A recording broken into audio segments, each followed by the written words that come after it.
عندهم يا رجال راحوا يبلغوني يقولوا طلع جواز بلغنا عليك عقوق والدين. قلت ابشر ما عندي مسوي شيء، ماني مسوي شيء ولا عندي رايح ولا عندي حتى لو جيت ابذرك الشرقيه على طول بلغوا علي عقوق والدين، ماني بتعدى. ايوه قلت اجل. كان يضربك ابوك يا سعود؟ اي والله مخمس عند قدام الريجي، لا اعطاني مخمس حبه خشمه وصبت القهوه. الله اكبر الله اكبر. وتراه كان شديد بين ترى امي من قبيله وهو من قبيله. الله يرحمه ويغفر.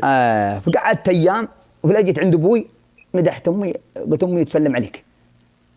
والله امي لا سلمت عليه ولا شيء، ولا رحت لامي قلت ابوي سلم عليه سوينه يقول ما خلى شيء، ولا هم كلهم الاثنين مستانسين.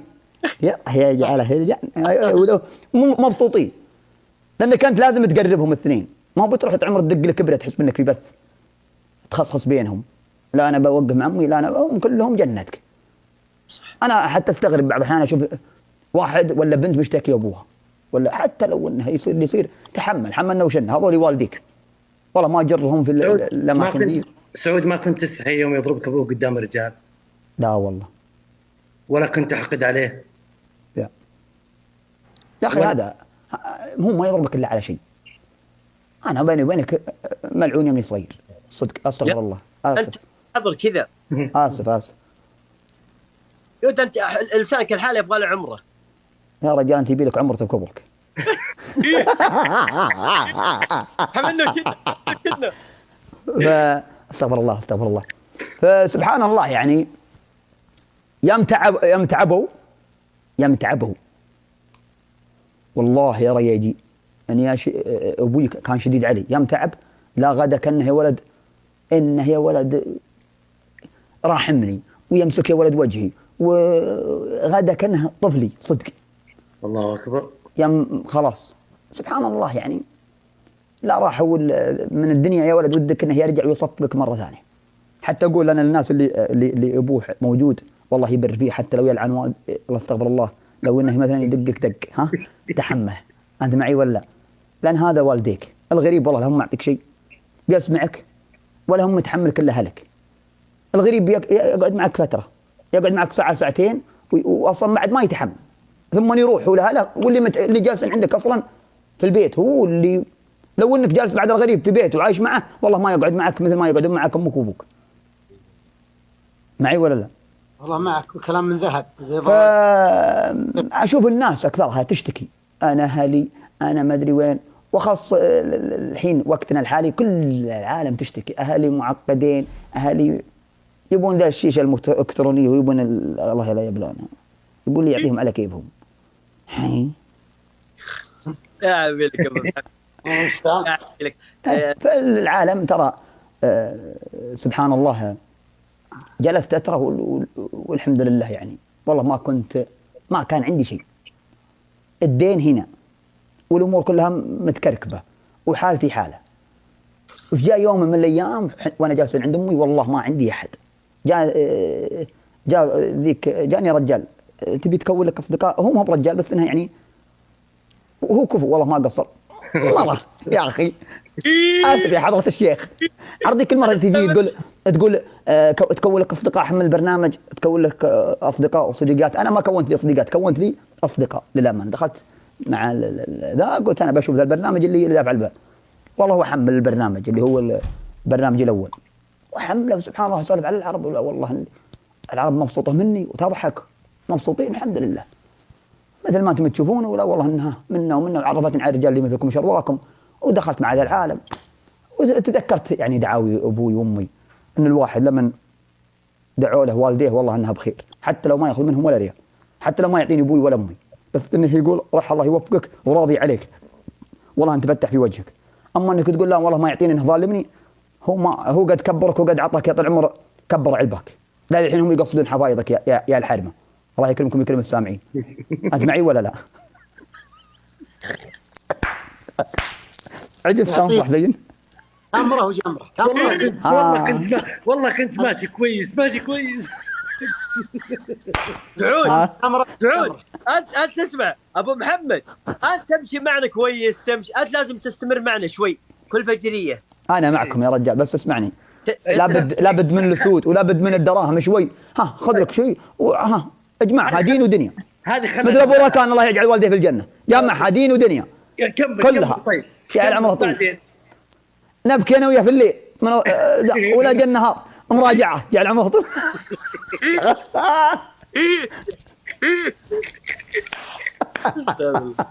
الله يوفقك يا ابو محمد.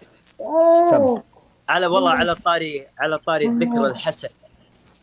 كل انسان سبحان الله يلزم بعد اسمه بصفه تكون فيه او ذكر حسن، وهذه اجمل ورث ان ترث في حياتك. اذا الله سبحانه وتعالى قبض روحك وجدت سعود القحطاني الله يجزاه خير، والله كان بار في امه. جعلك السله ما لقيت الا انا. يدعي لك يقول الرجال ما بعد تهنيت في شيء. مثل على غيره. اضرب مثال فيك يا اخي. يا رجل اضرب مثال يا اخوي في جيراننا اللي جنبنا ما لقيت الا انا. يا اخي انت بار يا اخي. الله يجعلك الله يجعلك. خلنا شوي انت ما شو نشوف العرب. قال قطمني وانك اصبر يا رجال صل على النبي. يعني بعد ما تموت يا سعود ان شاء الله. جعلك ورا السله انك ورا اقول ايش تبغى الله يلعن. انا جاني عرق انبضعتي دافع البلاء يا دافع البلاء. الرجال يمون علينا وما بيخلينا نسولف. هلا والله خذ واحد كحضرة الشيخ. لا انا بس عندي مسألتين، المسألة الأولى اللي عن البر، والمسألة الثانية عن المنطق. مسألة البر ان البر يزداد أهمية البر مع كبر السن.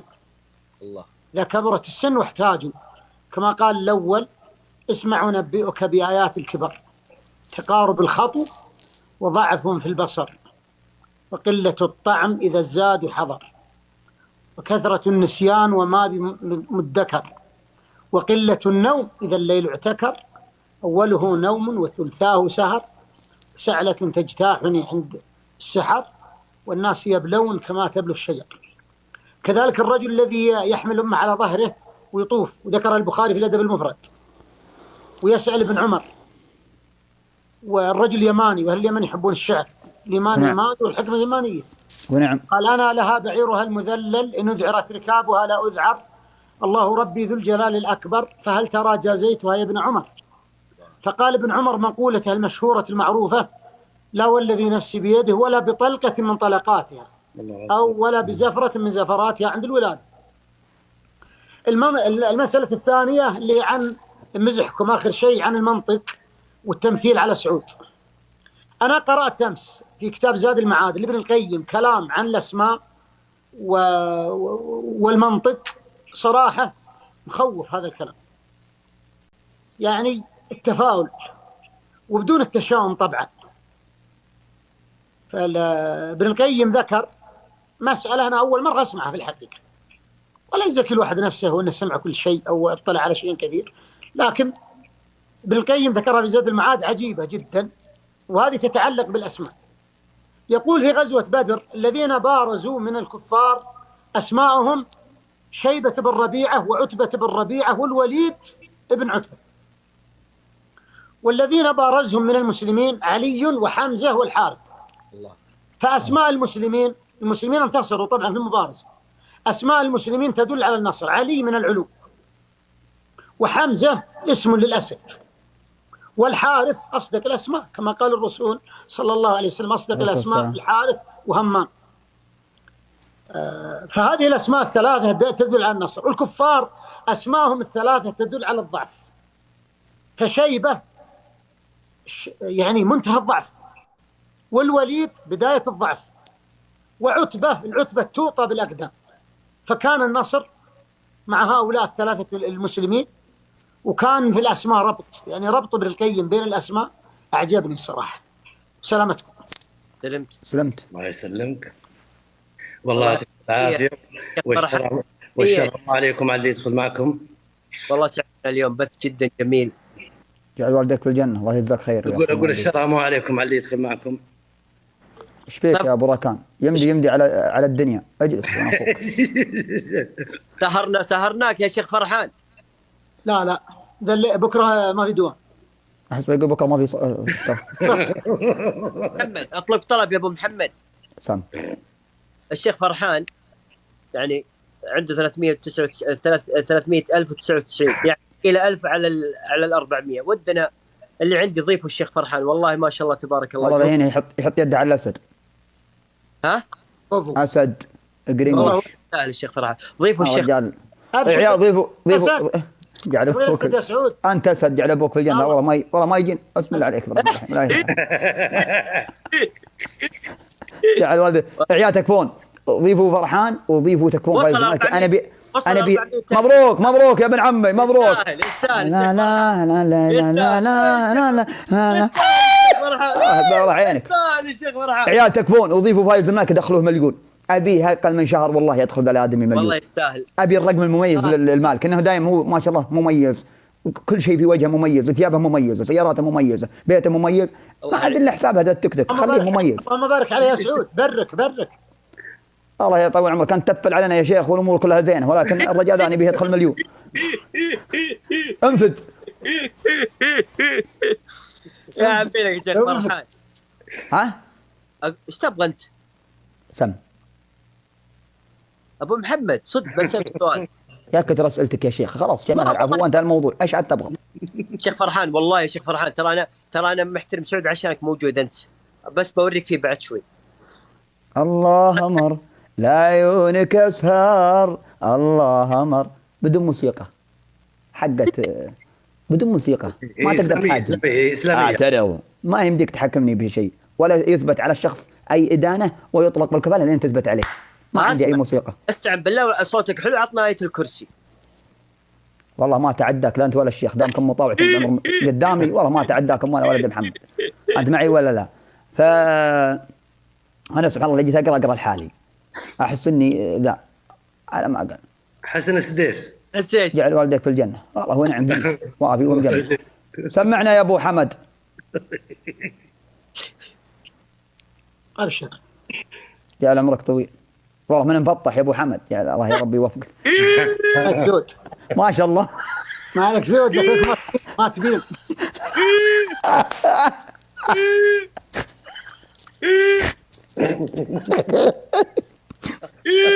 ولا يدور الا الهرافه الصغار انا عارفه.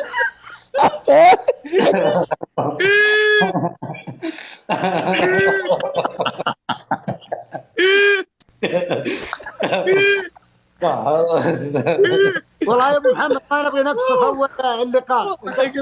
اقول يعني عمرك ما يزين خاطرك الا شفت الطليف صغير وما غيره.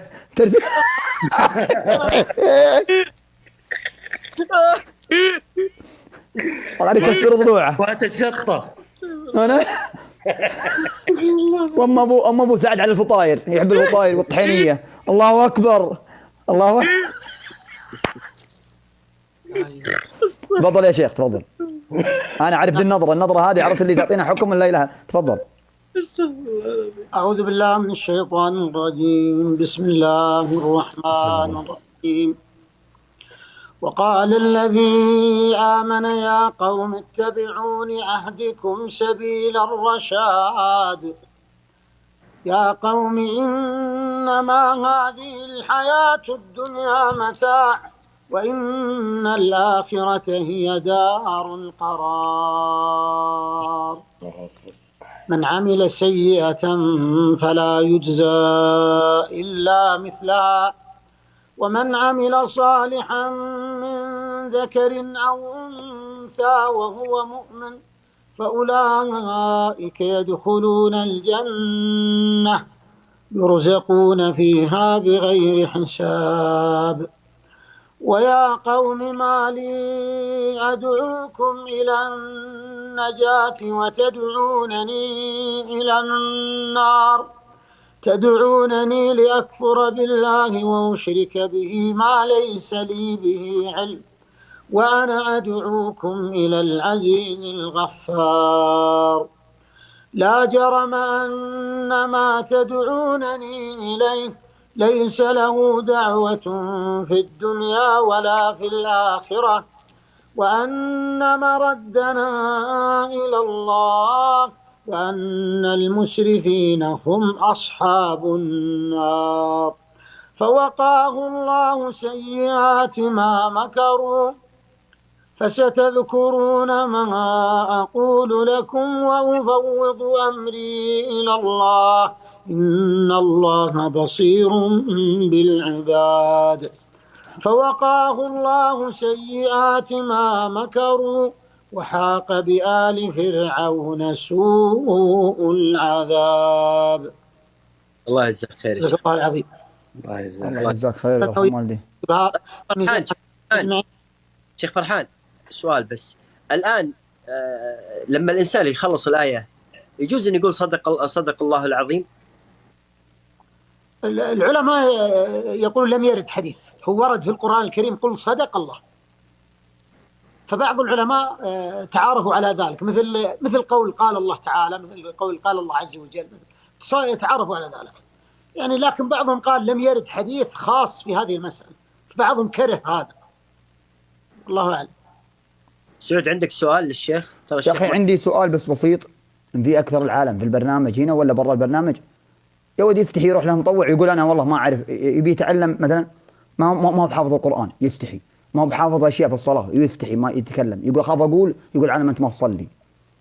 حلو.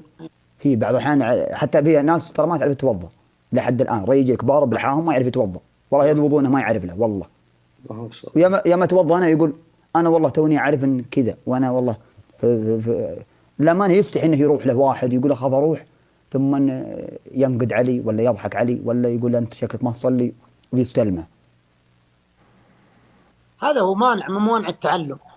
يقول لا يؤتى العلم مستح ولا مستكبر. ما فيها شيء. أنا لو ما أعرف شيء والله لا أجي عند أقرب مطوع فاهم، ما بجي عند مطوع لا أجي عند مطوع فاهم مثل ذا المشايخ الله يعطيهم العافية، أجي وأسأله يا شيخ أنا فيه شيء الحين كذا ولا في صلاتي، لأن هذا دينك. ما اهتميت فيه والله الله يعين، مثل ما أنت تهتم في حسابك ولا تهتم في. وابن عباس يقول أوتيت العلم، هو ابن عباس عبد الله بن عباس حبر الأمة، أوتيت العلم بلسان سؤول وقلب عقول. يعني ابن عباس يسأل الصحابة. ولا وفي بعد أختصر لك حتى لو ما تبي مطوع يعني واحد ينقد عليك، في عم جوجل. ونعم عم جوجل عندك برنامج محمد أقول دائما أقول يا أبو محمد شيخ فرحان، عندنا الحمد لله يا ربي لك الحمد، أسأل الله عز وجل أن يحفظ هذا البلد ويحفظ ولاة أمرنا.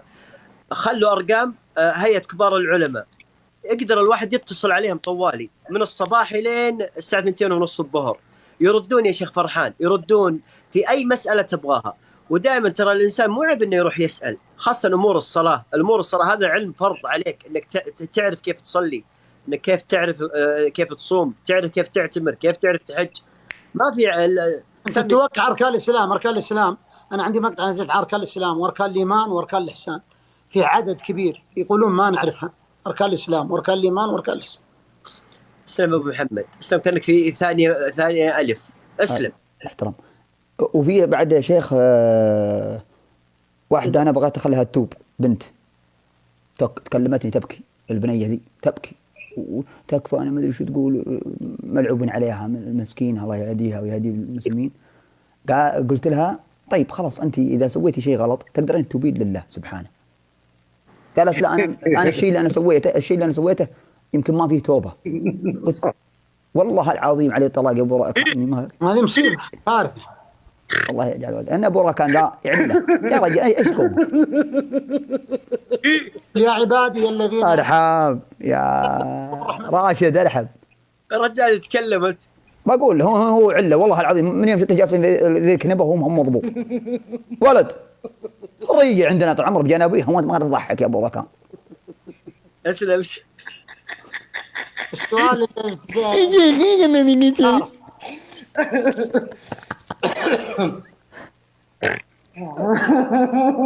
أنا أعطيها الكبسة خرط له رش. يا فرحان والله إن سهرناك وراك نوم. يا شيخ المهم أن البندية طال عمرها سوت على أن كلامها أنها مسوية ذنوب واجد. بس آيتين تحل مشكلتها، آيتين في القرآن تحل مشكلتها. صل على النبي. خلني أخلص. إذا فعلوا فاحشة أو ظلموا أنفسهم ذكروا الله فاستغفروا لذنوبهم ومن يغفر الذنوب إلا الله. الآية الثانية قل يا عبادي الذين أسرفوا على أنفسهم لا تقنطوا من رحمة الله إن الله يغفر الذنوب جميعا وحتى غفور رحيم. جربوك الجنة. حتى لو قال هذا الشيخ.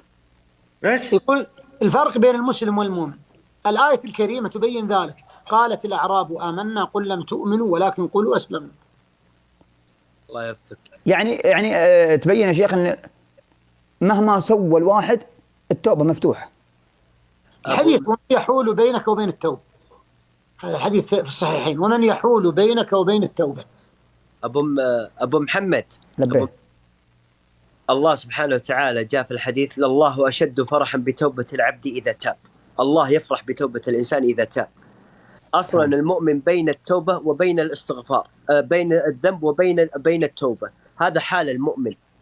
يعني سبحان الله، الله سبحانه وتعالى يقول في الحديث القدسي: يا ابن آدم لو بلغت ذنوبك عنان السماء ثم حب عبد الله، هذا حبيب عبد الله بن قرملة. معلش يا شيخ تكفى والله العظيم يا أخي قرملة ذا الحزة يا قرملة بن قرملة. لا لأن هذه كانها قيمة كامري يا أخوي، الله يرحم والديك. تكمل طال عمرك، آسف كمل. لا تكمل يا شيخ. طيب وإذا رأوا تجارة أو لهوا انفضوا إليها تركوك قائمة. المهم انه قال الله في الحديث القدسي: يا ابن ادم لو بلغت ذنوبك عنان السماء ثم استغفرتني غفرت على ما كان منك ولا ابالي. كرم الله عظيم. كل من تاب يقبل الله التوبه، التائب من الذنب كما لا ذنب عليه، وان عاد رجع تاب، وان عاد رجع تاب. لا تمل. بعض الناس يمل من التوبه، لا تمل فإن الله لا يمل من توبتك، بل الله يحب إقبالك عليه. معلش أبو سعد الحين بعضهم يوم يتوب أول مرة، ثاني مرة، ثالث مرة، رابع مرة، أحيانا يجيه يقول أنا يمكن ما عندي مصداقية. معلش يقول مثلا يمكن ما عندي مصداقية.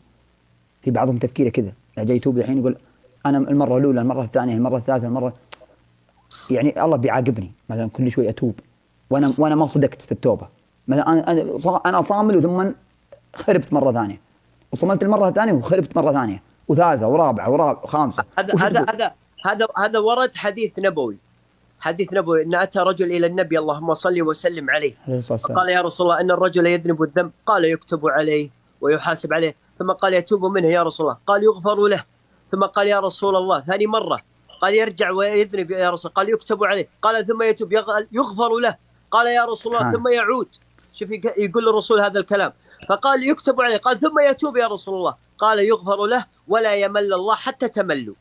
الله أكبر. والله سبحانه وتعالى يقول في القرآن: قل يا عبادي الذين أسرفوا على أنفسهم لا تقنطوا من رحمة الله إن الله يغفر الذنوب جميعا إنه هو الغفور الرحيم. يا رجل، الله قبل توبة رجل قتل 100 نفس، مع ذلك الله قبل توبته، بل الله حرك الأرض له كلها من أجل توبة هذا الرجل. الله يقبل يا أبو محمد. أنا أقول كل الناس يا أخي لا تجعل حاجز بينك وبين الله. تدري الشيطان يا شيخ فرحان متى يجي الإنسان؟ عندما يقترب إلى الله سبحانه وتعالى، وأعظم مكان يقترب فيه الإنسان هي التوبة. لأن قالوا العلماء إن حبيب الله هو التائب، حبيب الله التائب، إن الله يحب التوابين. أنا أقول كل اللي يسمعوني أخواني وخواتي الموجودين، مهما كان عندك من المعاصي والذنوب يا أخي لا أحد يقنطك من رحمة الله. يا أخي لو أنك تذنب وتتوب مرة سمعت الشيخ صالح الفوزان يقول ما يعني رجل يسأل يقول: يا شيخ أنا كذا وكذا وكذا، قال: استمر على هذا الأمر، استمر عليه، صدقني الله سبحانه وتعالى يعلم. باقي حاجة يا حضرة الشيخ صغيرة. تم يا أبو محمد. طيب وش تقول عن الناس اللي مثلا يتعجز انه يروح المسجد بس يصلي في البيت؟ يعني يصلي ويروح المسجد يا ولد تحسن عليه جبل. معي؟ تحسن عليه جبل، يعني يصلي مرة مرتين 3 مرات في المسجد والباقي كلها في البيت، ولا جاي يروح يدفع البلاء، يبي يتعود على روحة المسجد بس ما عرف كيف. أذكر رجل يقول: يا أبو سعد كنت أحافظ على الصلوات، يقول فبعدها صارت أثقل شيء إني أروح للمسجد، فكنت أسولف أني قلت: يا أخي أنت تفعل ذنب، لأنه سبحان الله ما ينزع الله من الإنسان شيء إلا بذنب ومعصية، خذها قاعدة. فقاعد يقول: أنت كذا، قال: لا، آخر شيء اكتشفت إنه إيش؟ لسانه صليط. فالله سبحانه وتعالى لسانه صليط، يعني الراعي غيبة ونميمة يتكلم، تكتب إلى الله من هذا الأمر، ويحلف بالله إن رجع يصلي. أوقات الذنب والمعصية هي اللي لا كيف يتعود مثلا أنت الحين ما شاء الله عليك، أنت وذا ما شاء الله عليكم فيكم يعني ما شاء الله. فينا الخير والبركه حتى انتم يا ابو محمد كلكم. انا داري، بس انا اقول لك لكن في ناس بسم الله عليها يعني ما شاء الله تبارك الله. الحين انا دخلت مسجد يا حبيبي يا راشد واصلي وما شاء الله يعني ترتاح. انت كيف تتعود؟ كيف تتعود انك يا اخي ما شاء الله بعضهم يا اخي يجيه زي العجز انه يبي يصلي لحاله. طيب ابو محمد، الان الواحد الساعه 7:30 يقوم دوامه، ايش الشيء اللي يخليه يقومه؟ تعظيم الدوام، يا يفكر في مديره يا يفكر في راتبه. انا اقول دائما اجعل الصلاه معظمه في قلبك. انا في مقطع انتشر لي كنت اتكلم عن الصلاه وانا مجرب هذا الامر. يا جماعه الخير، الادعيه دائما ادعو بهذا الدعاء، ركزوا في هذا الدعاء الاول، اللهم اجعلني مقيم الصلاه ومن ذريتي. ادعو بهذا دائما، اللهم اجعلني من مقيمين الصلاه. الدعاء الثاني يقول اللهم اني اعوذ بك من العجز والكسل. تعوذ، استعذ بالله، قل اعوذ بالله من العجز والكسل. اسال الله، اقول اللهم اني اسالك حسن العباده. اجعل الله ان يثبتك على الصلاه وان الله يعلقك بالصلاه. وترى النبي اللهم صل وسلم عليه دل الصحابه على هذا الامر بالدعاء. الدعاء عليكم بالدعاء. الدعاء كان عند الشيخ فرحان حل للامر هذا؟ واللي عنده انت كفيت شفيت مساله لا، انت تعطي المساله اهتمام ومكانتها. يعني انت اذا كنت تعظم الشيء بتهتم به. يعني كل ما واحد عنده اهتمامات، اهتمام مثلا بالوظيفه، بالدراسه، بالبث، بالزوجه اذا كان متزوج، هل من بين هذه الاهتمامات شيء اسمه الاهتمام بالصلاه؟ طبعا كل مسلم ان شاء الله طبعا عنده اهتمام بالصلاه، لكن كم رقم هذا الاهتمام؟ يعني رقم 1 2 3 4 صح. كيف الاهتمام؟ القضيه الهم. والله صدقت. كبير سن عمره 80 سنه ياتي مثلا من رياض الجنوب وينام قبل الفجر مثلا بنصف ساعه ويستيقظ ويروح للمسجد يصلي بالمسجد وهو جاي من سفر 1000 كيلو، وواحد من الشباب بجنب المسجد سهران ولا يصلي في المسجد. القضيه ترجع للروح وصفاء الروح. كثرة الاستغفار تعين بالحقيقة، كثرة الاستغفار تعين وتسهل العبادة. هذا ذكر كثير من العلم في ابن القيم، كثرة الاستغفار وكثرة ذكر الله عز وجل. الله يوفقكم جميعا. جعل والله من جابك في الجنة يا أبو فرحان. أنا وجود أبو حمد وجعل والله والديك في الجنة باسمي وباسم فايز المالك. فايز المالك الحين ما هو بقادر يرد، أنا اللي برد بداله، وهو إن شاء الله من يسد لزومه. ما بالنسبة أنت يا أبو سعد بيض الله وجهك، نبي لنا شيء هريفين لكم باسمي وباسم فايز واللي بيتعبون والله ما هم حنا. الله يرحم والديكم ودكم توعدونا فقرب مخطط، والبيوت ما احنا بحاطينكم فيها، لا البيوت عليها زحمه لا اله الا الله. لا جيتوا كل الليل الاخير امنيات مستجابه. يا عمرك ادعي لي ان الله يرزقني ببيت جنب فايز الماء. الله يرزقك بالقصر.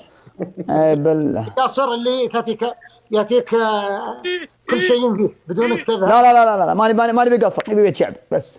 الله يجعل ابوك في الجنه. وهي والله الحمد لله والله اني يجي لا شفت فايز في ذا التلفزيون اني اقعد ابكي من طيب ذا الرجل، ويوم قبل اشوف الطبيعه ابكي يا شيخ، ابكي وادعي له وتصدق له اذا انت ما تدري. جاني الله يجزاه خير وعطاني السود اللي عنده، يقول انا مالي في حاجتها وجعل عمره طويل. الرجل اللي مثل ذا جعل حسه ما ينقطع. يا ابو محمد وانا اثباتي استلمه انت يا شيخ. ابو محمد ايش عندك؟ يا ابو راكان الرجال انا اشوف في القضيه من يوم مشى ابو محمد وذا ما غناش. ابو محمد تعال حقد سامي ابو سعد فرحان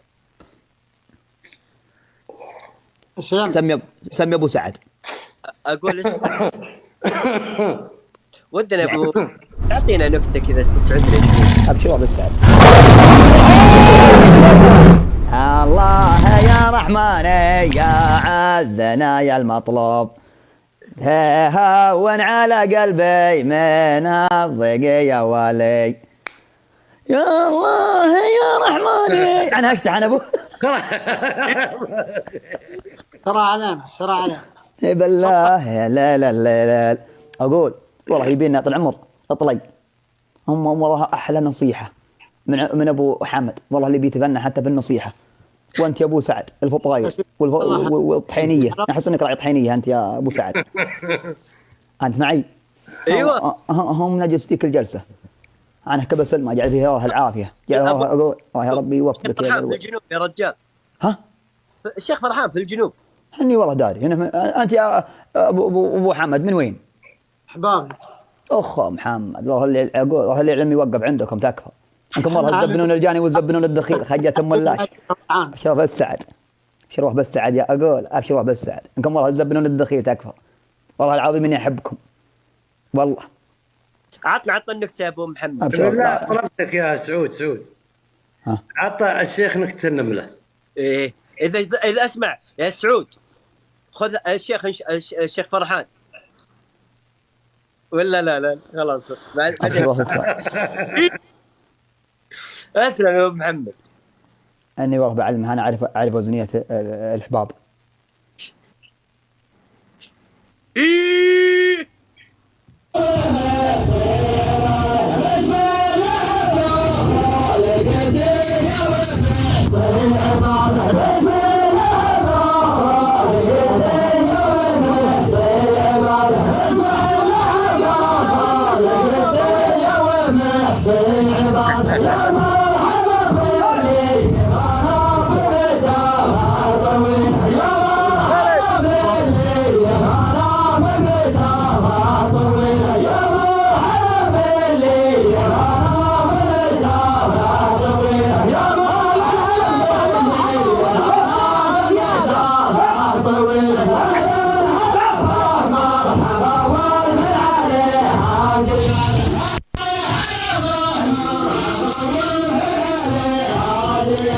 وينك اقول وانت وانت مفارق من عند التدريب وفارق مع الكبري حق الاموال.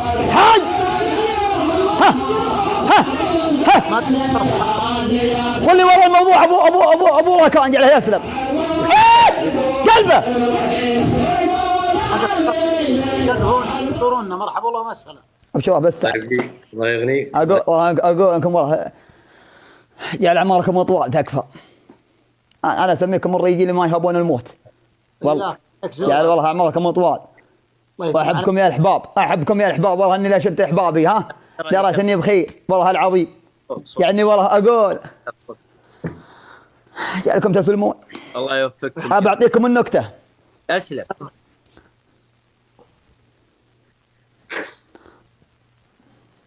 غير لا ينشف في الموضوع. واحد من بعض الناس دائما لا جت عندها معاملتي ينشف فيها ما يخليها تمشي. بعطيكم نكته. في 5 أشخاص رايحين وين؟ الربع الخالي.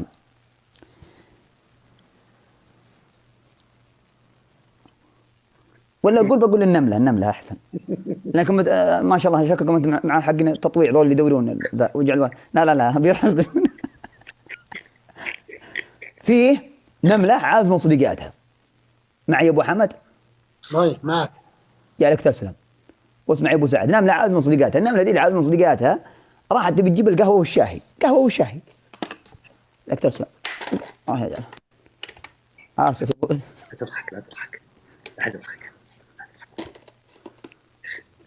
المهم النملة طال عمر عزمة صديقاتها طال عمر أبد ما أدري احنا مداهمة. تكفى يا أبو راكان.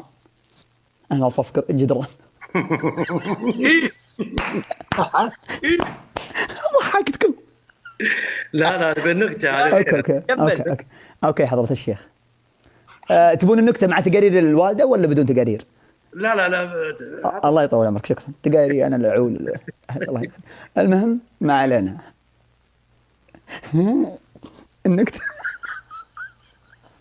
النكتة النملة اللي عازم صديقاتها عزمتهم القهوة والشاهي. قهوة عشي مع بقولها لكم بصيغة دام كانت من الأمواه والرجال دام من الجنوب بقولها بصيغتكم. عزمتهم طال عمر بعد العصر قهوة. هذا النملات لا احنا معزومين، لا ما احنا معزومين، لا والله احنا معزومين. قالت النملة علي بالطلاق بالثلاث اللي يسرح على حالها انت تقلطون القهوة.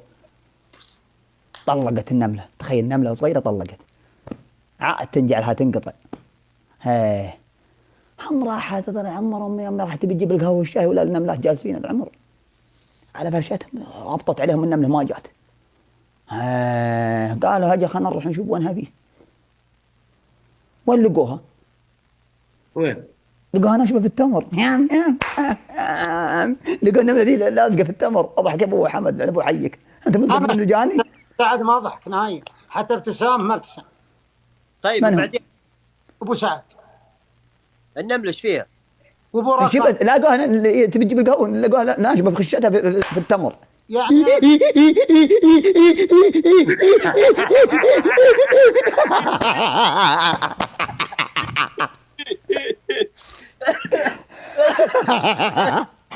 يا ابو محمد والله يا شيخ فرحان وحبيبنا فايز ابو ركان معلمنا وابو محمد، والله انه بث حلو اقسم بالله. يعني اجتمعنا ذكر وسولفنا وضحكنا، وسعود جاء حضر الحمد لله يا ربي. جعل اعماركم اطوال، والله يا ربي يوفقكم. والله انا اشوف اسمعوني، انا بس بعلم من اهل الدين والله العظيم انها خطتهم زينه وساع. بعضهم يقول لا هذا مطوع، والله ما هو بيضحك ولا هو والله انكم منا وفينا ونحن نفتخر فيكم ونقدر. احنا بعض الناس بعضهم يقول بسوي وبفعل بالعكس ناس جميلين وحلوين مثلكم تشرفونا وفي محلاتكم الثانيه ومرحبا ومسهلا وابشروا بالسعد وانتم موافين. يجعل اعماركم اطول. وسحرناك بكره يطعم ابو حمد، اللهم صل مع الفجر الجماعه. وين قاعدين مع ضايف؟ ارحب كف صلاة الله يوفقك كل شيء. وانا اخوك لبيه. انا بس ارد عليكم يعني كلمات مختصره في موضوع الصلاه. انت يوم قلت ما بيصلي في المسجد. اسلم. الصلاه اعظم اركان الاسلام بعد الشهادتين. الصلاه اول ما يحاسب عليه العبد يوم القيامه. لا اله الا الله. الصلاه عمود الدين. الصلاه ايمان. قال الله عز وجل وما كان الله ليضيع ايمانكم.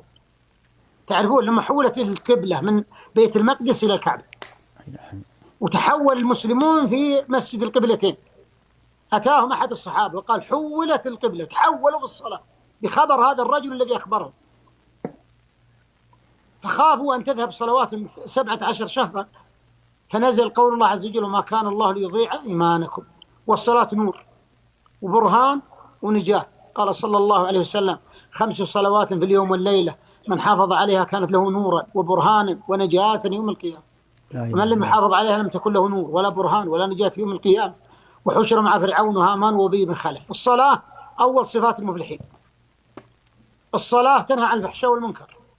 سبحانه. الصلاة آخر ما يفقد من الدين.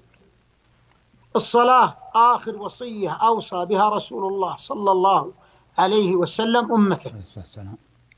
الصلاة فرضت في السماء.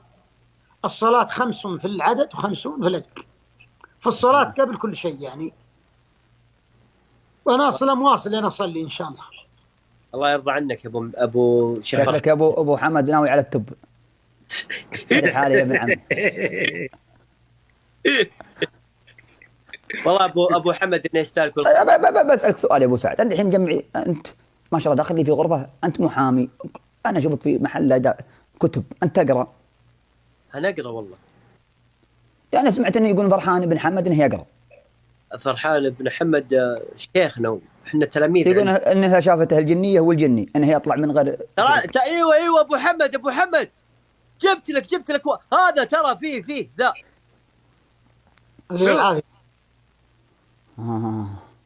اذا قرا الفاتحه شوف وجهه شوف اقرا الفاتحه.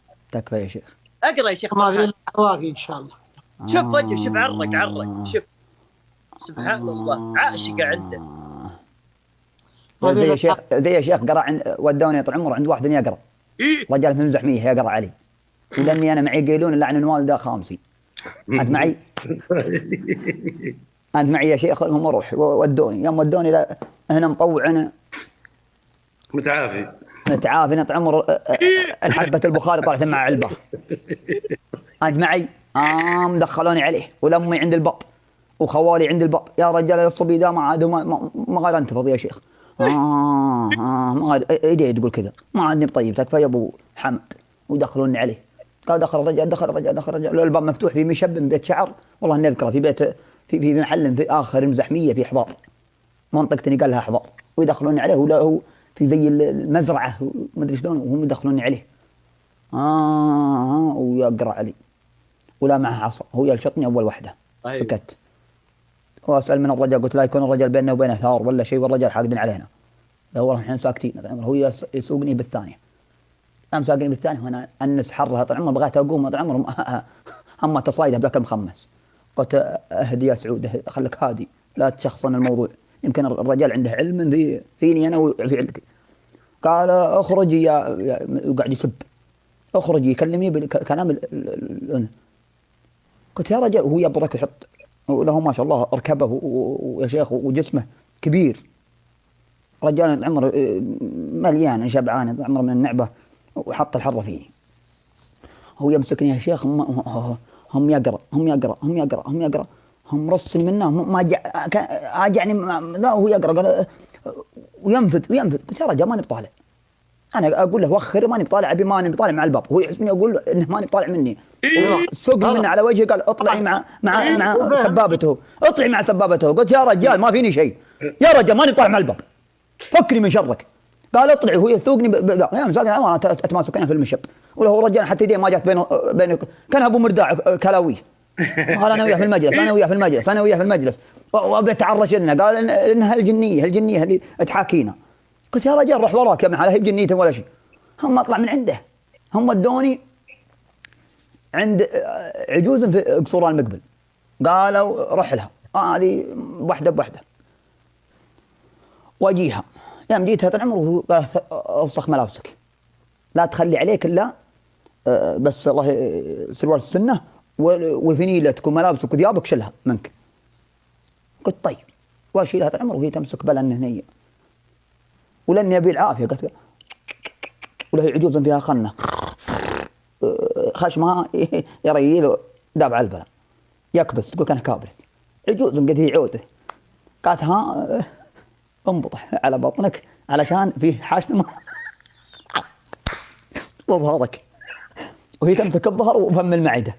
قالت لا يا والله يا ولدي الحق ما تلحق. قلت وشو يا امي؟ لأن انا ما عندي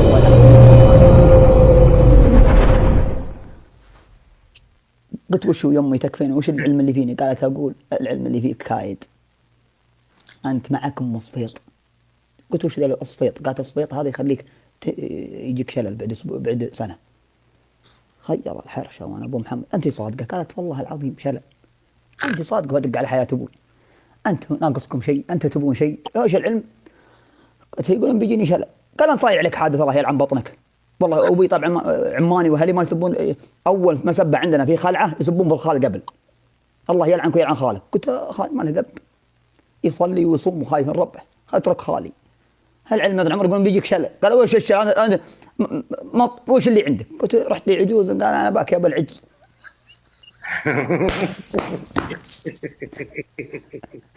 وقعد لي يا شيخ اسبوع ما كلم احد. دخل فيني الوسواس، دخل فيني الوسواس القهري في نفسي. والله يا شيخ اني راقد اني وانا منسدح كذا اقوم اقول اصقع نفسي، هوني باقي ذا ولا باقي اني يعني خلاص كل شيء شيك على نفسي، واخذ يا شيخ. ويكلمني واحد شيباني رفيق لي في حلبان، كنت اقرا انا وياه عند واحد في القوعيه. كل يوم اقول لك الجوال اللي عندي واتساب كله جروب مفاخي، وين الوعد فيه؟ كنا عند الشيخ الفلاني ترى مره بوحده يعطيك جرعه، خلاص صار جوالي كذا يا شيخ. المهم واخذ يا ابو حمد، والله يدق علي الشيباني في الليل، كيف الحال يا ابو محمد؟ قلت والله طيب، وشلونك؟ قلت والله بخير. قال وينك ما عاد نشوفك عند الشيخ الفلاني اللي في القوعيه؟ قلت يا رجال العلم كايد، يقولون بيجيني شلل بعد سنه. قال كف قلت صادق؟ قلت والله. قال مره رحت لي عند عجوز في قصران المقبل، قال هو بابها اخضر. قلت الله. قال عندها كنبه محترقه. قلت والله انه صدق عندها كنبه محترقه. قال هذا انا قد جيتها، قالت هذا انت فيك بيجيك شلل وبيجيك مدري وين، جيتها قبل سنه او اكثر وكذوب، وهذه دجاله. واروح وابلغ عليها. قلت انا جايكم ويا ما انطلق خاطري، لا والله اني بديت استشاله. يعني هذا النفسيه هي شيء كبير، يعني اذا صار واحد مثلا يتوهم له انه بيجي كذا يتعب. انا تعبت من ذا النوع. وين رحت لوين؟ لمطوع حقنا اللي في القوعيه، رجعت له مره ثانيه. ايه وادخل عليه ما عمره واتوضا وادخل مع معي الشيابين وكلنا المصاخين يدخلون في شبك الحانه.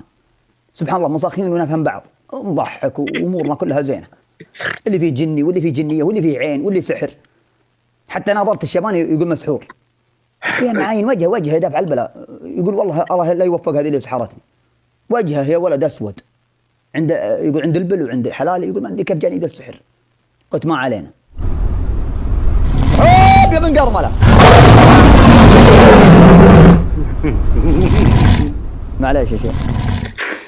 العذر ثم حلال سود وذي الاشياء تخلي الواحد الله يكفينا شر الدنيا. المهم كثروا من هذه الاشياء ترى هي تزين الخاطر وتزين فيتامين د. المهم واروح يا شيخ واروح عجبته عند الدراهم مطوع يضحك يعني عمره طويل. المهم نروح طال عمره في القوعيه وهو يقرا علينا المطوع، ويقرا اول يوم ثاني يوم ثالث يوم. يا اخي هذا القرمه موجود. جعل عمرك طويل. الله يجعل عمرك طويل وافي ويجمع. اسلم يا سعود. اني الاسد مره يضع عمره اعترض لي في الخطه. المهم يضع عمر واروح اليوم الاول، اليوم الثاني، اليوم الثالث ولا جاء ويقرا هو.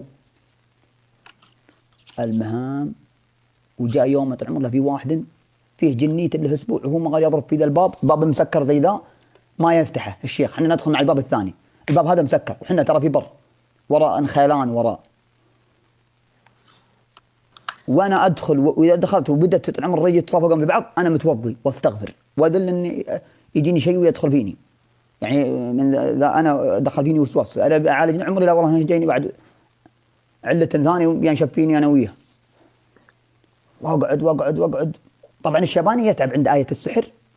انا طبعا امسك الرجال اساعده. انا عند الحسد دورني ها ما نبي اتعداها، العين حسد ما نبي اتعداها. اما ذاك فيه جنية عند الباب يرجف بعمره اذا دخل مع الباب فار صغير، فار دخل مع الباب ويوم دخل ظني ضايع الدرب ولا نصه في المجلس الا انا. عاين ريجي داخل مع الباب ذاك وعاين لو والله ان الفار ناصيني انا في المجلس الحالي، يمشي في الزاويه انا في زاويه المجلس ولا الفار يسعى. ارحب كان هذا الاسد هم الفار والله انا زارقين كان هذا الاسد يا ريجي اني اشوفها الحين. ما قصرت بيضل وجهك. المهم ابا والله عينك يا بن قرمله، نوم عيني يا ابن عمي. المهم ولاد الفار اللي ناصيني من بين بدة العالم ناصيني انا الحالي. وعاين وابي اعلم الريجي قلت لا والله عيب ولاني عاين قلت هاجل. انا سمعت وانا ورع يقول ان الجني ولا الجنيه تنقلب على شكل فار وعلى شكل قطو وعلى شكل الواحد ينتبه. لا دي من نسخه في راسي. وهذا والله عاين والله ان الفار ناصيني كامل مقبل على نقطه تفتيش تقول كذا. جلعت قلت وانا ولد محمد قلت هاجل الجنيه ذي طالعت من ذا الرجال وتبي تدخل فيني ما لقيت الا انا. وانا اعتزي ابن ما درج صدق ولا فيه دريشتن قدامي. ارحاب ايش جاك يا شيخ؟ اترك الدنيا يا شيخ خليك يا رجال. ارحاب يا عبد الله بن محمد ارحاب. ما توقعت الدراهم تغير الخاطر. تغير الدراهم. يا شيخ اسلم خير الدراهم.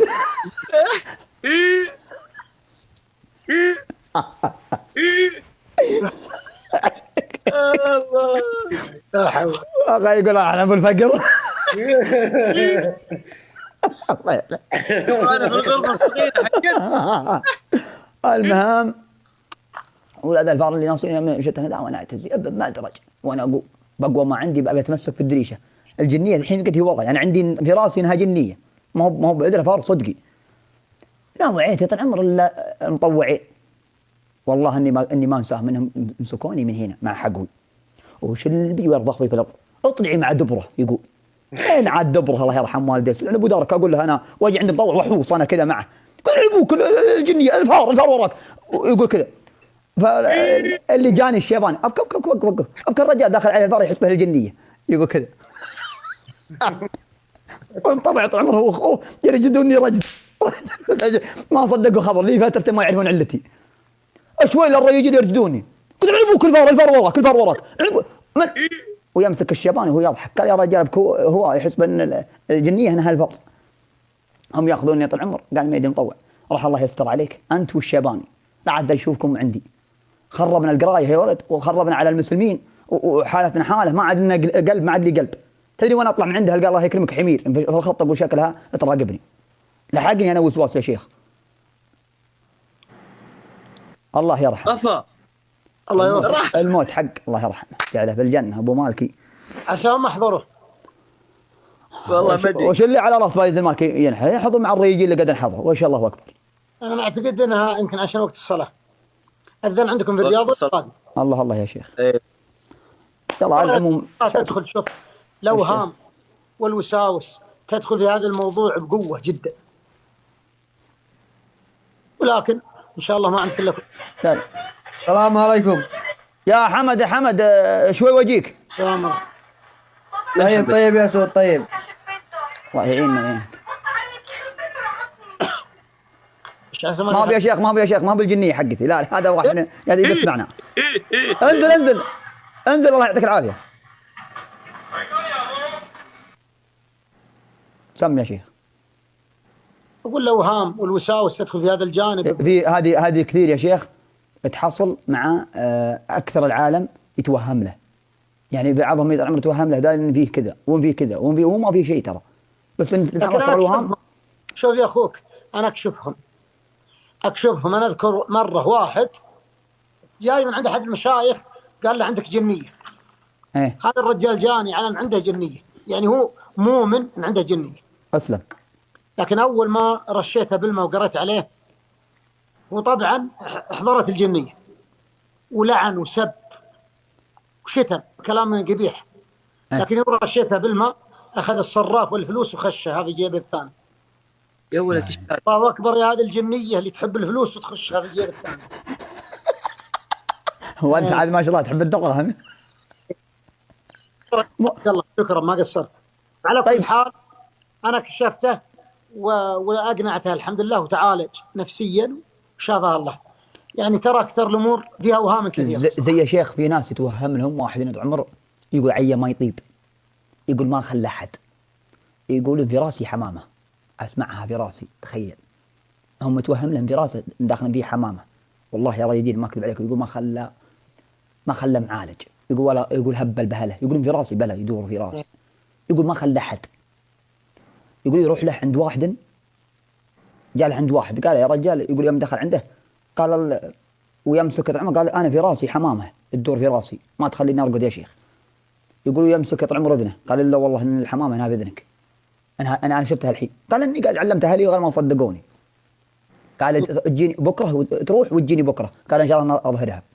يقول له كذا يقول وياخذ طول عمره ويجي بكره يسكر عيونه بشاشه برقعه على عيونه. يقول ياخذ طول عمر.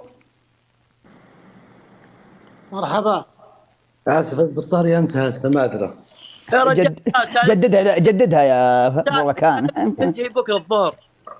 ما خلصت السالفه حقته؟ لا بقى خلاص بقى تحيت يا ابو شوي. لا يلا مع السلامه مع السلامه. لا بقى حاجه بسيطه بس معليش. يلا حاجه لا تذكر. يلا. يقول انه يغطي عيونه برقعه.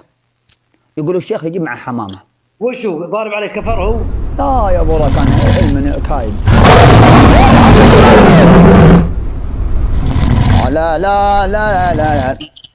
لا بعينك ابو مسرد. قطع عليه يا سامر يا علي والله. المهم العمر يقول ويا مغطى عيونه ويقول ويقرا عليه ارحب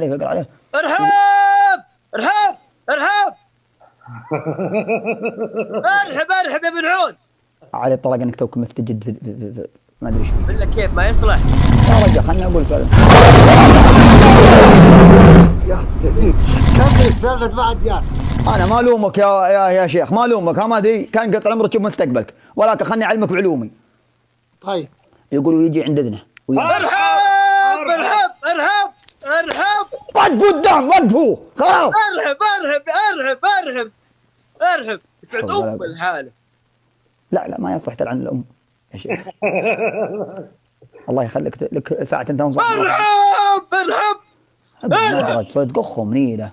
لا والله اللي ما لك عقل. انا اقول والله ان امي تقول معلماتني انت ما انت مضبوط، انت لا بلغ عليك الشرطه. وما قصر بيض الله وجهه. يا رجال حرام، كله ورود يا ابو محمد، ورود. اسلم راح هذا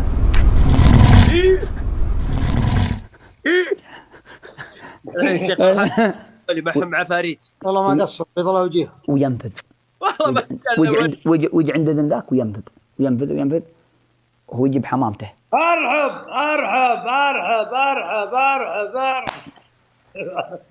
يا والله كان انا اسلم يا ولد بسرعه بيدن. ويجيب حمامته. ارهب بمرون، ارهب والله. الله يجعلك السله اللي يسل عقلك. الفارس نادر انك ترضخ، الفارس نادر انك ترضخ ممكن فخن. ومعاملاتنا ما نبيها عندك، نبيها الدور السادس. الله يعطيك العافيه. تقدر تنقلها ولا لا؟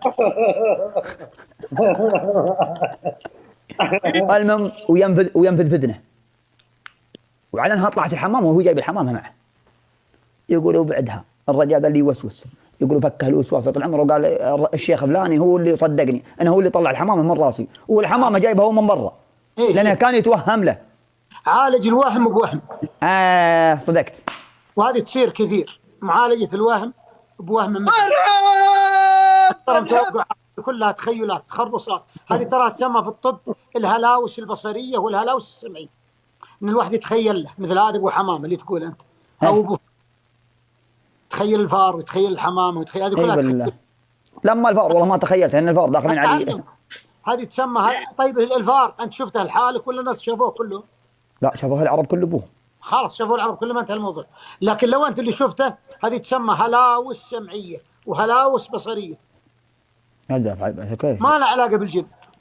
شيخ كيف الواحد يفتك منها بالذكر؟ وش الاذكار اللي يذكرها عشان يفتك ذكر الله عز وجل. آية الكرسي في الحديث، آية الكرسي ورفع الإصبع بالتوحيد أعظم على الشيطان من النبل، يعني من الرصاص. سبحانه. وإما ينزغنك من الشيطان نزغ فيش فاستعذ بالله. يا أخواني أنا عندي وقفة عند الاستعاذة. بعضهم يقول أعوذ بالله من الشيطان الرجيم، أو يقول أعوذ بالله السميع العليم من الشيطان الرجيم. العكس، المفروض أن يستشعر سمع الله وعظمة الله ثم يحتكر الشيطان. يعني يقول أعوذ بالله السميع ويتصور سمع الله وبصر الله وعلم الله في عظم الله، ثم إذا أتى عند الشيطان يستصغر الشيطان. لكن الحاصل العكس، يمر على السميع العليم بسهولة. أعوذ بالله السميع العليم من الشيطان الرجيم. إذا قال الشيطان الرجيم اهتز. صدقت والله اللي صدقت. وهذا العكس. نعم صحيح. هذه الفائدة بالحقيقة أنا استفدت من أحد العلماء قديما بالحقيقة ما أنساها، وفعلا طيب. هذا يجعلها في حياته كلها. طيب يا شيخ ارهب الله ينشف يسلحك انت وياه يا رجال. خلنا نعلم الشيخ بعلمي يا رجال. ايش علمك؟ يعني السلال يسل عقلك. ارحب وانت صرفتك الذهبيه وذا صرفته شبعان من. خلنا نعلم الرجال. طيب لا تدعو لهم يا سعود، تدعو عليهم في ثلث الليل الاخير والدعوه مستجابه. ما بجايهم شيء، ما عليك، انا عارف انا هم والله. هم اللي يجينا عن حنا البديع واللي طاح له بشيء عمر وقع فيه. هلا الله. طيب يا شيخ ارحب من كربلاء. ارحب مرحبا. هذا الطلاق ما عاد كم يا المخلص. والله انا تعلت. ارحب يا شواق. هاي نبيها من حكم. ها؟ نبيها من حكم. شلون تبيها من حكم؟ ابى حكم على لا خلها من حكم. ما العب يا سعود والله ما العب يا شيخ. قل لا يلا قل لا يلا. حق لا اله الا جمعناها دين واجمعها دنيا يا مال الشحم. اسمعني قل لا يلا. يمكن بكره تعمر منه الامور كلها زينه. والله يا اخوك ما العب جوات، هذا منهجي وطريقتي. خلاص انا داري منهجك الله يجعل عمرك طويل، ولكن على خفيف، منها سواليف ومنها نقص دراهم. زين تنيا الله يطول عمرك ويجمع. اقبل وبعلمك بعد بنصيحتي بعد عندي. انت معي؟ الشيخ هم النصيحه والخط متقدم والله نهزين يا ابو محمد. الشيخ ما يلعب الشيخ. والله ما العب جولات يا سعود، هذا منهج مره ما اغير. منهج وشو منهجه؟ منهجي طريقتي ما العب جولات. ما صل على النبي. انت من رؤوس الاحباب. انت معي والزبن لأن الطلاب يدعموني، ثم بعدين اذا جاء الاختبار احسبها علي. يا رجال انكم انتم مقصروا، ما الشريين ما لا تنشب فيهم. انت معي؟ والحمد لله الدنيا سهود ومهود. انت مدرس يا ابو حمد؟ ايه نعم. وش تدرس؟ تربيه اسلاميه. الله يجزاك خير ويرحم والديك. انا بشوف ذا اللي مجمع كتبه بشوف وش يدرس ولا وش عنده في الحياه. انت وش عندك يا ابو سعد؟ عندي فيش. ارحب ايه هذا اللي ضعنا يا السله. وش عندك يا ابو سعد؟ اسلم. وش عندك يا ابو سعد؟ ما عندي الا سلامتك طال عمرك. والله العظيم انه بث جميل، اقسم بالله ان والناس استفادوا وذكر وعلم طيب وانبسطنا والله. بعدين يا ابو محمد انياك مسهرين ذا الشيبان يا ابو محمد. ما هم شيبان الا شيبان، كل واحد عمره 50 تلقى ابو حمد عمر انا اعرف نوع ابو حمد ياخذ 4 نسوان وما شاء الله تبارك الله. لا كلام العاقل يطيح نصف. انت صادق. اما بركان، لا والله بركان مقطبت ندنه تمثيل من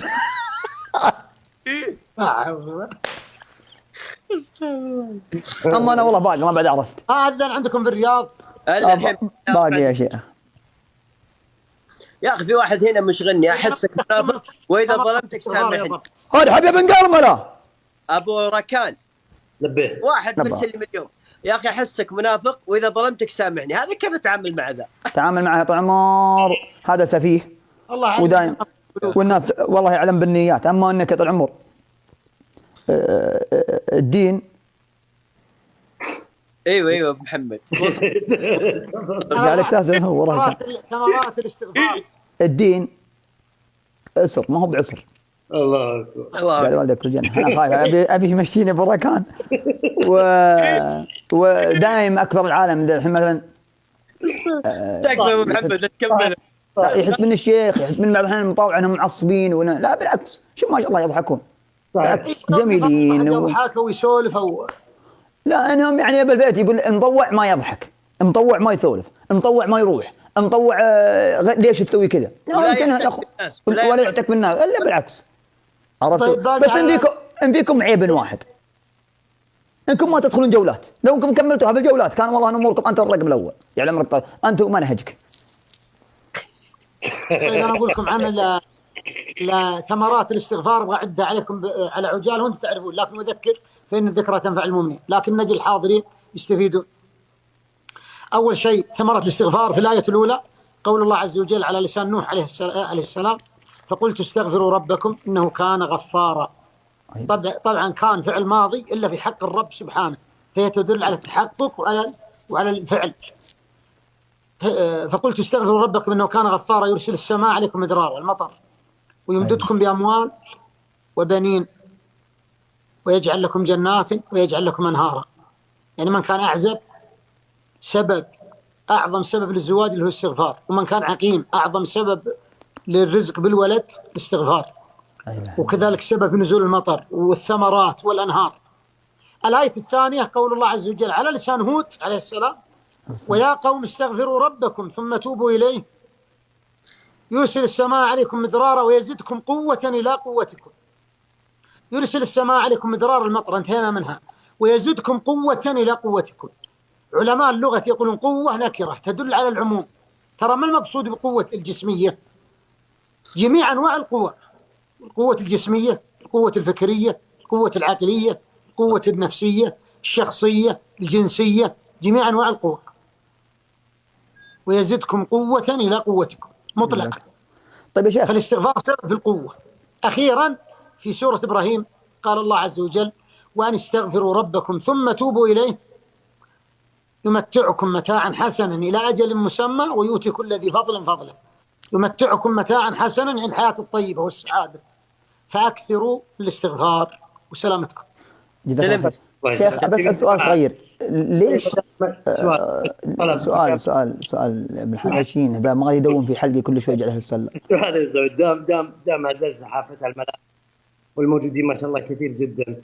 اخونا وحبيبنا ابراهيم تحت رحمه الله سبحانه وتعالى ومصاب بالسرطان، فاسالكم بالله ما تنسونا من دعواتكم. الله يا ربي الله يا ربي دعوه مستجابه تدعونا الله يا رب بالفعل عاجل. امين اللهم امين. الله اكبر. والعسيري يا براكان؟ لا ما في الا العافيه بس، وصحه وخير والله. لا والله قرأت تقري. اوكي. ابو طيب ركان ابو محمد معليش بنشد قبل ما تبدا الصلاه. اسلم. الرسول عليه الصلاه والسلام انا قلت مره انه اذا نزل المطر ينطل اللي على راسه ولا لا؟ نعم. صح ولا لا؟ وش وفي ناس يقولون ترى زين انك طول عمرك تمشي بالمطر ما على راسك شيء، انه عافيه. هذا تبرك، هذا ثبت الحديث صحيح. أن النبي صلى الله عليه وسلم يحسن أرس المطر. المطر الله عز وجل ذكره في القرآن، قال وأنزلنا من السماء ماء إيش؟ أكمل مبارك. مبارك. فالمطر بنص القرآن مبارك. يا شيخ اتمنى شيء مبارك، يكون شفاء، يكون علاج، يكون عافية، يكون فيه بركة، لأنه شيء مبارك فيه بركة. سبحان الله يا وهذه من الأمور اللي يجوز التبرك بها مباشرة، مثل المطر، يعني ما زمزم، مثل أمور كثيرة. جزاكم الله خير، بيض الله وجيهكم. الله أكبر الله أكبر ردا. والله يسعدكم، والله يبيض وجيهكم، ما قصرتوا، والله يرزقكم ويرزقكم. اللهم إنا نسألك علما نافعا ورزقا طيبا وعملا متقبلا. تكفى يا شيخ قبل ما تطلع، تكفى ادع دعوة وإحنا بنقول معك آمين. إن الله وأنا والكومنتات والعالم إحنا بنقول معك آمين، وادع لنا دي الدعوة مع الفجر. تكفى اجعل في الجنة للمريض. الكريم صلى الله عليه وسلم حديث صحيح وعده العلماء من أذكار الصباح ومن أذكار بعد الصلاة. وأنا سمعت سيرة الشيخ بن باز رحمه الله أنه كان يقرأ أذكار الصباح بعد الآذان، يعني حتى يبدأ فيها قبل إذا كان عنده وقت بين الآذان والإقامة يبدأ بين الآذان والإقامة في قراءة الأذكار. ذكر الشيخ علي الشبل، سمعت ذكر هذا. فالقضية هذا الذكر نردده، اللهم إنا نسألك علما نافعا ورزقا طيبا وعملا متقبلا. فبعض العلم ما ينفع، يضر صاحبه. صح. بدعوة كذلك الرزق الطيب والعمل المتقبل. فاللهم إنا نسألك علما نافعا ورزقا طيبا وعملا متقبلا. ربنا تقبل منا إنك أنت السميع العليم، وتب علينا إنك أنت التواب الرحيم، وأحينا مسلمين وتوفنا مسلمين، والحقنا بالصالحين غير خزايا ولا مفتونين. آمين. واغفر لنا ولوالدينا ووالدي والدينا. صلى الله وسلم على رسول الله. الله يجزاك الجنة. أقول جعل الله والديك في الجنة. الله يجزاكم خير، وأنا تابعتكم وإن شاء الله أن لنا لقاء إن شاء الله يا أبو حمد. شكرا. الله يجزاك خير. الله يحفظك يا سعود البراكان والشيخ ياسر. شكرا. دعنا فرحان. مع السلامة. ارحب. أنت انقلع لا أشوفك أنت ناس من يوم الحبر. انقلع. أدق عليه جوال ما يرد علي، تدري يرضيك يا ابو ركان؟ والله اني ادق عليه انا ترى اسمع مسوي بزنس يعني. يا مسلم عندي اجتماع في فندق وقلق، ما اقدر افضى. والله تعرف اسال ابو راكان انا احك صنقري، ما اقدر احك صنقري، اشغال. انت العقود كنت فاضي، انت ما عندك شغل. شغل اسال ابو راكان، ما مديني يكلمني ابو راكان. انا في القروان اطلع يلقاني على طريق القصيم، يكلم في القصيم يلقاني على ذا. ايه ده فايز وسعود؟ واه ما تخافش احنا اخوانك، ما تخافش يا حبيبي. والله انا فايز لعبت معاه. وأنا ولي امرك. يوم تخش معه مستحيل. ابو محمد والله احسن يوم في حياتي النهارده. ابو محمد لبيه. تعال وياك على ابو ركان. تعال. ادرك الدور الدراهم اذن يا شيخ. والله النهارده احلى يوم في حياتي. تعال انت خليك معي. انت من وين يا حبيبي؟ ديوب. يلا يا شباب اخر 5 دقائق عشان خلاص نصلي. انا ديوب. من الرياض. انا في ديوب في مصر. كيف حالك حبيبي؟ عندك فايز المالكي اللي تبغاه قل الفايز المالكي، وانت وصلت له الحين. يلا خبره. لا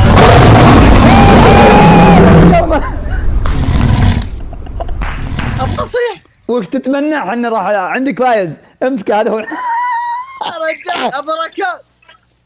لا بجد انا فايز قال لي هدفع. ما تخافش كلش عنده. ابشر.